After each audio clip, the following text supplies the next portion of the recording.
I would like to, it is 8 o'clock, but I want to give us at least like 10 minutes to handle some of the questions that are in the Q&A room, and to give all the panelists a chance to sort of talk to each other a little bit.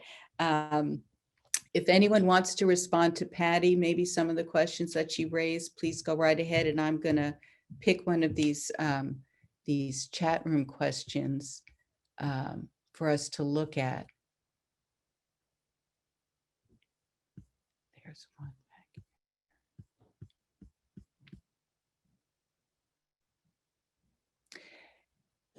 Yes, to go back to story.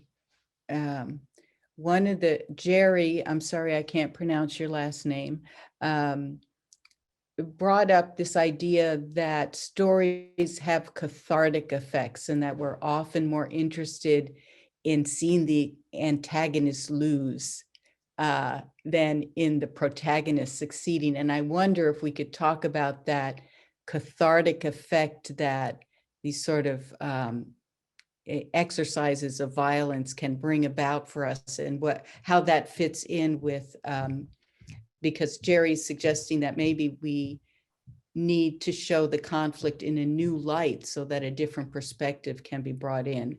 How can, maybe we need a new structure for stories. Kevin, can you see the comment there? Yeah, no, I definitely appreciate the point he's making. And I think that it's true that there's this sense that, oh, good, the witch is dead, at the end, that could be there. But I think that what I have witnessed, in speaking in particular to film, is in story after story, is this kind of tragic sense that Billy talked about. I think about even, the death of Thanos. If you guys have, I name that just because it seems like the Marvel Cinematic Universe has taken over the world.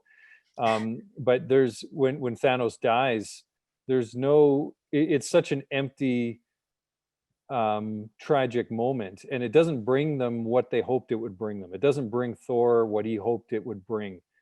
In fact, it brings the exact opposite. It deepens the despair, because I think ultimately, until a hero comes to see the villain as a mirror, the story hasn't ultimately, I think, reached the highest point that a drama can get to. So I think that this sort of thing is already inherent in dramatic structures. And I think that we're becoming more and more sophisticated as storytellers and as consumers, that we're not satisfied with a story that gives us this simplistic celebration of the death of the antagonist, because what we're ultimately hoping to see is the protagonist attempting to save the antagonist from him or herself, using the lesson that the antagonist taught them. So I always say that there's the deepest, darkest part of the story is what we call the ordeal. And at that point, the protagonist should die, because they've been really stubborn up to that point. They just refuse to submit to the lesson that the story has to teach, but they're always saved by grace. And so I always say, grace received in the ordeal, grace offered at the climax. And that's what I'm always looking for in a good story, in a good film, is this hand of grace offered to the villain or the monster, in the hope that they can also benefit from the lesson that they taught the protagonist. And I see that happen often. Sometimes that offer is refused, but the fact that intuitively, filmmaker after filmmaker, storyteller after storyteller, somehow will arrive at that moment as the most satisfying resolution to a story kind of astounds me. And that gets back to, I always think about this idea of iron filings. They form a pattern around a magnet, and we I kind of think that stories do the same sort of thing.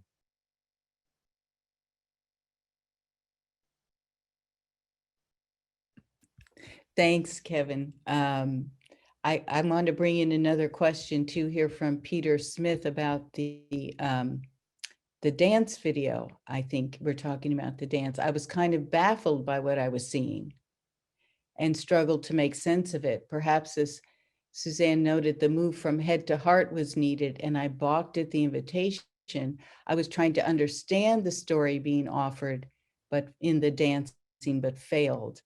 I wonder if we could talk about that. Maybe Marcia wants to respond to dance as not because I'm that way too, especially when I'm watching a modern dance. I want to know, like, what is it about? What is the story?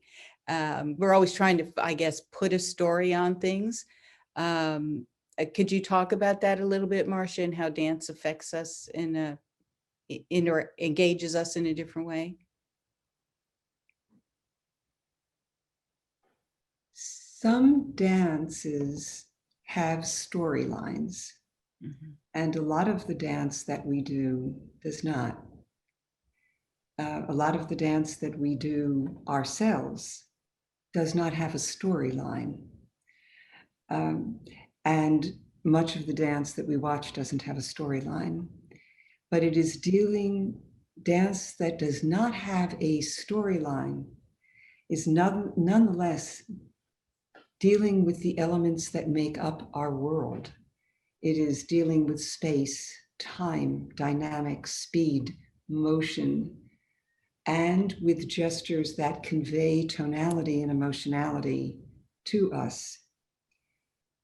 And as we construct dance pieces that do not have a storyline that is relatable in words, the prince met the princess, etc., etc.,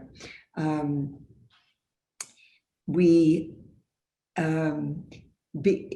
dance like music, like painting and the plastic art forms, which don't have a storyline, or like architecture.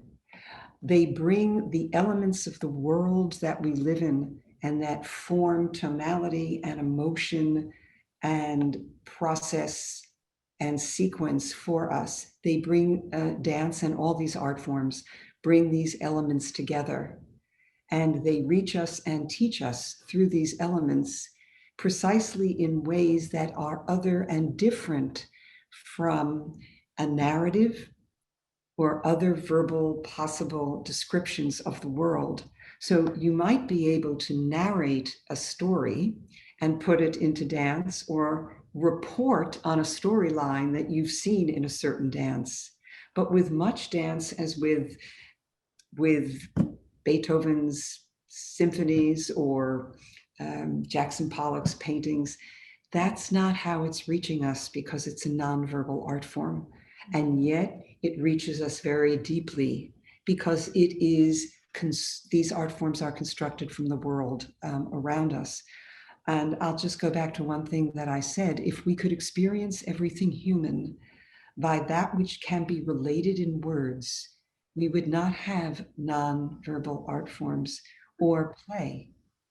But we do, because they are part of the human experience. And I think I'll stop there. Yeah. If I can just say too, I'm grateful, Peter, that you are going to sit with it again. And there is a logic to it that I think could be found, but I would be more interested to know what would happen if, rather than sitting with it again, you would stand and move with it again. If you would have the willingness, rather than to try to get to your heart through your head, if you would come to your heart through your body. And particularly there are things that those dancers do that I certainly can't do, but there are movements early on, there are movements in certain sections of the story that I think if you were to mimic and to learn those movements and to do them with your body, and to do some of the other movements, particularly you could follow the music. When the music is more intense, the more rivalrous movements, if you would mimic those movements and take those movements into your body, I think I would love to then hear, what would you have to say to me about how it feels to move your body that way? And what does it teach you to mimetically follow that dancer in your body in the different movements?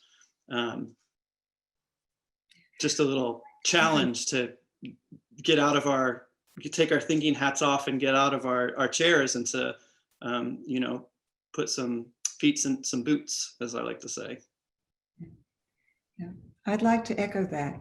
And I think we learn something when we sing, we learn something when we move, when we dance, that we can't learn and understand and kind of get through more propositional or more verbal or debating. Kevin used the debate idea. Uh, and we can also learn this from watching, hearing song and watching dance as well. But I echo, I think it's a wonderful idea if you're wondering how dance or song affects us, try doing it and see what happens. That sounds like fun. Let's do that. I have a question here from Todd. I think we'll take one more question because it is for everybody, and it's bringing up the question of positive mimesis and how we can avoid violent rivalry through positive mimesis. And Patty, you brought up those the violence and blessing categories. Was that Vern Redikoff? That sounds like Vern to me. Yeah. And I'm wondering if maybe you could start us off, if you don't mind me putting you on the spot, about, is there something about, as you say, positive mimesis that would resonate with your community? And maybe also there's a question for you in here about stories. What stories resonate with people in your neighborhood? Sure. I think that one of the things that is interesting is when you speak to people in my neighborhood, they don't speak about the neighborhood where they live the way that everyone else does. And I live here too. And so I have found that my reality as well. So when people ask me the question, oh, you live in Sandtown? Is it safe there? Everyone else's definition of safe, and then the next question of, is it really like The Wire? And then it goes on from there, and homicide, life on the streets. But the reality is that for folks in my neighborhood, they would actually talk about the blessing of being in the neighborhood, the joy of being in the neighborhood, the interconnectedness through multiple generations, the way that people belong to each other. And Marcia, you mentioned that word bonding and belonging, and it really struck me that I think that if you were to come to my neighborhood and listen to the stories of my neighbors, you would not hear the stories that are on the evening news. And if you only knew about my neighborhood by when Sandtown is mentioned in the newspaper or on the news, you would get one picture of my neighborhood. And if you came to my neighborhood and you were here, you would get a very different story about my neighborhood. And so I think that that there must be something in that about positive mimesis as well, that like the kids in the neighborhood, I think one of the challenges, if you're just looking at what draws children to where they go, and what makes the difference between the young boy that went to our school who is now teaching in a Baltimore City public school and a young boy who was his classmate who is dealing on the corner, who saw what, who copied what, who believed what, who belonged where, and what led them to make the choices. And I believe that it has to do with some of that positive mimesis as to why the one young boy ended up somewhere. And I believe also that some of the challenges for my community might come because there isn't enough to positively copy in my community, that there is more evidence of things to copy that don't lead you to positive. And so, and what are the factors that led my community to be that way? But I would welcome anybody, if you want to come and to hear the stories of my community, because it would actually fill you with great joy and great hope. The people, and especially the women in my community, are faith-filled and hope-filled and love-filled, and have a reason for staying and a reason for believing. And so, thank you. Thank you, Patty. Beautiful. I have a feeling Billy's going to be taking you up on that offer as soon as COVID is done. Would anyone else like to respond to this idea of positive mimesis? And I'm also, my mind is going to how we are engaging with one another nowadays on social media in these very argumentative, propositional ways, and they have nothing to do with meeting each other. As Kevin says, we don't come to our positions cognitively cognitively, we come there emotionally, and we're not going to leave them by argument. So I'm wondering if maybe just a comment about how positive mimesis can show up in all of our daily lives.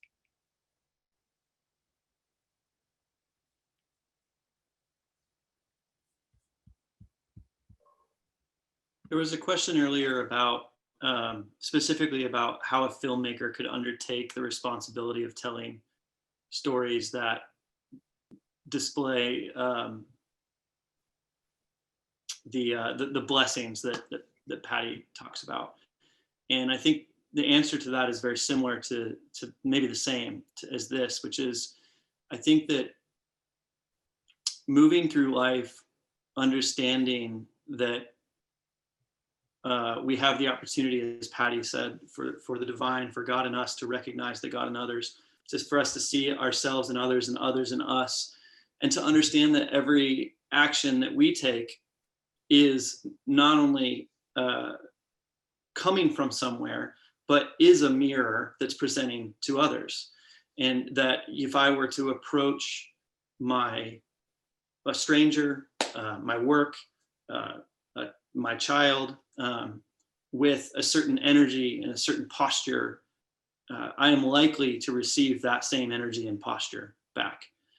But with awareness and with the apprehension that mimetic theory offers us intellectually, if we can somatically be in the right place and not be in this, animal lizard brain stress world, we can interrupt that process.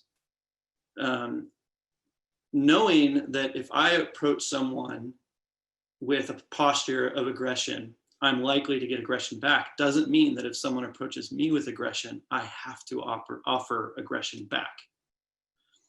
We have this great grace, this great gift given in the knowledge of how we interact as humans and how our bodies and our brains work. As we explore mimetic theory through the sciences, we have this gift of interrupting negative cycles. And so I think often positive mimesis is simply the interruption of negative mimesis and the offering of an alternative. And as Kevin said, sometimes the villain will not receive the hand and the kindness of the hero. And that will be the case in life as well. But I think that approaching our lives that way begins to create stories, storylines, actual happenings that we can then begin to share and to build upon. And for me as a filmmaker, I try to invest my life in that direction to cultivate stories of bonding, stories of belonging, stories of healing, which sort of through osmosis into me find their way into art, which hopefully gives people hope and belief that these things are true and real and possible. But whether or not you're a storyteller for a living, or an academic, or an author, or a person on an assembly line somewhere, I do think that living with the understanding that what is in us is in others, and what is in others is in us, that we belong to one another, and that we are always mirroring one another. And if we are finding rivalry or conflict or the escalation of tension or pain, there's often the opportunity in that to see and recognize what's happening and to interrupt it by opting out. Simply opting out of the decline can begin the building and the flourishing of something. So those are my thoughts. That's a great thought, Billy, to wrap up on. I am sorry we couldn't get to all the Q&A and the comments, but we are going to save them and be able to reflect on them. So thank you for participating in that way. And I just want to wrap up by saying how grateful we are and inspired by all our panelists tonight. We'll be thinking about your comments too for a long time. So I'd like to wrap up our launch party with an invitation to everyone to sort of redouble our efforts at encouraging and promoting applications of mimetic theory where it's needed in the world to the problems of rivalry, violence, and scapegoating, because this is the vision of Unrival, the initiative that's the result of many conversations with all of you at many annual meetings over the years. In fact, in true mimetic fashion, the idea for Unrival may have been planted in the heart of cover by Thee Smith 21 years ago.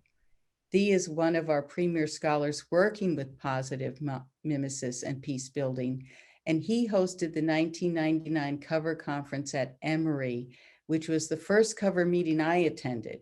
And this is from his opening remarks. Do theorists of violence, such as most members of cover, have the imagination, vision, or fortitude for attempting to reduce violence, an effort that engages most practitioners? Should we not become more publicly accountable concerning the consequences for the practice of the theories of violence that we explore? I like that challenge, and I'm ready to take it up, and I hope you are too. I again just really am grateful for the conversation tonight, and I hope Marty and the cover board are interested in doing more events like this so we can have more conversations, and then talk about a little bit more about how Unrival, you'll be hearing about it more in the weeks and months ahead. So really, on behalf of Martha Reinecke, Nicholas Vondeker, and the entire cover board, as well as my beloved staff at the Raven Foundation, I want to thank all of you for joining the lunch party. A special thanks goes to our panelists, Kevin Miller, Marcia Pally, and Patty Prasada Rao. And please join me. I don't know how you clap virtually, but let's give a hearty round of virtual applause for the incredibly talented Billy Price for creating a model for engagement that can inspire our work for years to come. So thank you, Billy, and thank you all, and be well, everyone.